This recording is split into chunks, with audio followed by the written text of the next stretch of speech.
How to change age on TikTok. Hello everyone, in today's quick video I'll show you how to change your age on TikTok. This method will work on both iOS and Android. Just follow my steps.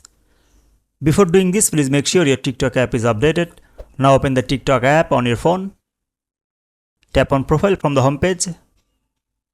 Tap on three-line icon. Tap on settings and privacy. Now scroll down and tap on report a problem.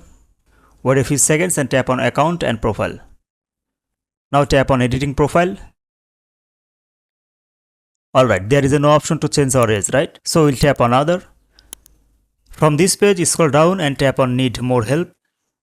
Now here we have to write our problem, like we need to change our profile birthday date. Then within 48 hours, the TikTok team will reply and we may need to provide our ID card for proof. That's it. Thanks for watching this video. If you found this video helpful, don't forget to subscribe to the channel and hit the like button. I will see you in the next video. Till then, take care. Bye.